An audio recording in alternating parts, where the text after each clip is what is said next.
Hello दोस्तों, एक इंसान को सभी पसंद करते हैं, वहीं दूसरे किसी इंसान की बुराई करते हैं। ऐसी तो क्या बात है कि एक इंसान अपनी छाप छोड़ देता है, वहीं दूसरा इंसान हमें बुरा लगने लग जाता है। आज हम जानेंगे ऐसे 6 नियम जो एक साधारण इंसान को एक ऐसा इंसान बना देगा जिसे सब पसंद करेंगे, जिसके साथ लोग काम करना पसंद करेंगे। न्यूयॉर्क 7 मई 1931। एक कुख्यात अपराधी कार्लो, जिसे लोग दुनाली बंदूक के नाम से बुलाते थे, उसके और पुलिस के बीच में खतरनाक मुठभेड़ चल रही थी। अच्छा, वो अपराधी ना तो शराब पीता था और ना ही सिगरेट। 150 से अधिक पुलिस वालों ने उसे एक बिल्डिंग में घेर रखा था और ये सब न्यूयॉर्क की सड़कों पे पहली बार हो रहा था। दोनों तरफ से गोलीबारी हो रही थी। काफी देर बाद उसे पकड़ लिया गया। उसकी जेब से एक पत्र निकला जो उसने तब लिखा था जब गोलीबारी हो रही थी। वो लिखता है कि मेरी शर्ट के नीचे एक दयालु परंतु दुखी दिल है जो किसी को नुकसान नहीं पहुंचाना चाहता है। उसके घावों से लगातार निकलता खून उस पत्र पे लग रहा था। ये वही इंसान था जिसने एक बार पहले अपनी गर्लफ्रेंड के साथ घूमने गया, तब एक पुलिस वालों ने उससे लाइसेंस मांगा तो उसने उस पुलिस वालों को गोली से भून दिया। और आज वही इंसान कह रहा था कि उसकी शर्ट के नीचे एक दयालु और किसी को दुख ना पहुंचाने वाला दिल है। न्यूयॉर्क के कुख्यात जेल के जेलर कहते हैं कि 100 में से 99 मुलजिमों के पास अगर आप बैठोगे तो आपको यह यकीन दिला देंगे कि उन्होंने जो किया वो सही था। अब हम जानेंगे वो 6 कला जिससे एक इंसान इस पूरी दुनिया को जीत सकता है। पहली कला, आलोचना से बचे। हर इंसान आलोचना से डरता है, उसे तारीफ पसंद है। एक बार क्या हुआ, स्टील फैक्ट्री के मैनेजर ने कर्मचारियों को हेलमेट पहनने की सलाह दी। वो जब भी किसी को बिना हेलमेट देते तो उन पे बरस पड़ते। कर्मचारी उसके सामने तो हेलमेट लगा लेते, लेकिन उसके जाने के बाद हेलमेट हटा लेते। लेकिन जब मैनेजर को समझ में आया कि आलोचना करने से बात बनती नहीं बिगड़ती है, तो उसने अगली बार किसी के ऊपर बरस पड़ने के बजाय कर्मचारी को अपने पास बुलाया और कहा, क्या आपकी ये हेलमेट सही से आ नहीं रहा है क्या? उसने कहा, आप कहो तो आपके लिए दूसरा मंगवा दूं, ये आपकी सुरक्षा के लिए है। उसने जब ये बात कर्मचारियों कही तो अगली बार हेलमेट कर्मचारियों ने खुद ही लगा लिया। दूसरी कला, दूसरों को तथा उनकी बातों को महत्व दे। दूसरों को दिखाए कि वो और उनकी बातें आपके लिए महत्वपूर्ण है और ये इनको महसूस कराए। एक बार क्या हुआ, सैम जो है अपनी दादी के पास होता था। वो रोज रात को बिस्तर गीला करता था। सुबह जब उठते तो उसके घर वाले उसे कहते कि सैम, ये तुमने बिस्तर गीला किया है? तो अपनी दादी को कहता है कि नहीं दादी, मैंने नहीं, आपने किया है। वो बच्चा जिद करता कि उसे भी पापा की तरह पजामा पहनना है और उसे उसका अलग बिस्तर चाहिए। थोड़े दिन बाद उसकी मम्मी ने उसे एक मॉल में लेके गई, जहाँ वो सेल्समैन को कहती है कि आप क्या मिस्टर सैम के लिए कोई बिस्तर की व्यवस्था कर सकती है? उस सेल्समैन ने भी उस बच्चे को बड़ों की तरह आदर देते हुए बिस्तर तक लेके गया। जब बिस्तर घर पे आ गया तब उसकी मम्मी ने कहा कि अगर तुम रात को सुसु नहीं करोगे तो मैं तुम्हें तुम्हारे पापा का पजामा दिलाऊंगी। वो बच्चा बहुत खुश हुआ और उसकी मम्मी ने जब उसे पजामा दिलाया और वो जब अपने बिस्तर पे सोया और दूसरे दिन उसने सुसु नहीं किया। यहाँ उसकी मम्मी ने क्या किया? यहाँ उसकी मम्मी ने सैम को महत्व दिया। यहाँ मम्मी ने उसकी रेस्पेक्ट बढ़ाई। तीसरी कला, सच्ची तारीफ करे। हर कोई तारीफ का भूखा है, हर कोई बुराई से नफरत करता है। दूसरों के साथ वही व्यवहार करे जो आप अपने साथ कराना चाहते हैं। एक बार क्या हुआ, कंपनी का जो बॉस था वो कर्मचारियों पर हुक्म चलाता था। थोड़े दिन में कंपनी की ग्रोथ रुक गई। बॉस ने सोचा कि ऐसा कैसे हुआ? फिर क्या था, बॉस ने हर व्यक्ति की तारीफ करना शुरू कर दी। जो व्यक्ति शुरू में काम में परफेक्ट नहीं था उसकी भी तारीफ की कि हाँ कि शुरू में कोई इंसान परफेक्ट नहीं होता है, और जो परफेक्ट था उसकी और तारीफ की। थोड़े दिनों में कंपनी की ग्रोथ दुगनी हो गई। चौथी कला है, धीरे के साथ सुने, लोगों को महत्वपूर्ण महसूस कराएं। हम सब बोलना चाहते हैं और जब बोल नहीं रहे होते हैं तो अपनी बारी आने का इंतजार करते हैं और अपनी बात सिद्ध करने में लगे रहते हैं। आपने लास्ट टाइम किसी को धैर्य के साथ कब सुना था? बड़े से बड़ा निंदक भी धैर्यवान, शांत और सहानुभूतिपूर्ण श्रोता के सामने नरम पड़ जाता है। एक अच्छा वक्ता वही होता है जो एक अच्छा श्रोता होता है, तथा वो उस वक्त चुप्पी साधे हो जब एक क्रोधित आलोचक जहरीले कोबरा की भांति अपने शरीर से जहर उगल रहा हो। अमेरिका की टेलीफोन कंपनी को एक ऐसे खरीदार से निपटना था जो सेल्स प्रतिनिधियों को बुरा भला कहता था, धमकियां देता था। उसने कई टेलीफोन बिल भी नहीं चुकाए, वो सब उसकी नजर में जाली थे। अखबार में उसने विरोध पत्र लिखे, यहाँ तक कि उसने कंपनी के खिलाफ कोर्ट में एक केस भी कर दिया। अंत में कंपनी ने अपने सबसे योग्य श्रोता जेम को इस खरीदार का इंटरव्यू लेने भेजा। जेम पहले खरीदार की पूरी बात सुनी, उसकी बातों को में सहमति दर्शाई। जेम उस खरीदार को बस दिल से सुन रहा था। लगातार 4 दिन के इंटरव्यू में आखिर खरीदार ही बोलता रहा और अंत में जेम ने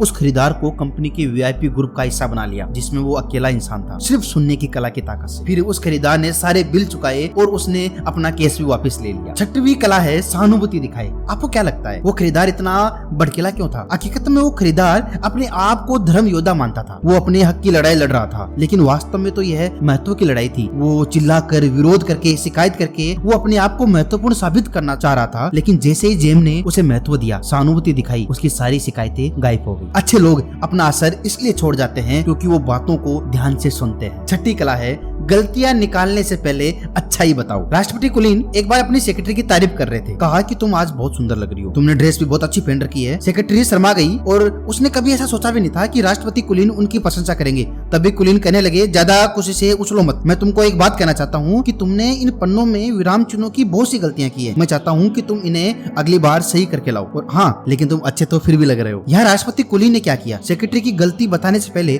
उसकी तारीफ की, जिससे सेक्रेटरी को जो राष्ट्रपति ने बात समझानी थी उसका बुरा भी नहीं लगा और वो फिर भी खुश थी। लेखक आगे कहते हैं कि इस दुनिया की सबसे महत्वपूर्ण बात क्या है। लेखक कहते हैं कि सर्वप्रथम अगर आपने सामने वाले व्यक्ति में किसी काम को करने की दृढ़ इच्छा जगा दी, अगर आपने ये कर लिया तो समझो दुनिया आपकी मुट्ठी में। अगर आप ये नहीं कर पाए, आप पूरी जिंदगी अकेले ही रहोगे। ये सारी बातें आज हमने सीखी डेल कार्नेगी की book how to win friends and influence people से। आप इस बुक को डिस्क्रिप्शन के लिंक से जाकर खरीद सकते हैं। ये वीडियो आपको कैसा लगा आप मुझे कमेंट करके जरूर बताइए। मुझे आपके कमेंट का इंतजार रहता है। मैं लेके आता हूँ आपके लिए हर वीक ऐसे वीडियो। प्लीज वीडियो को like, share and subscribe. Thanks for watching.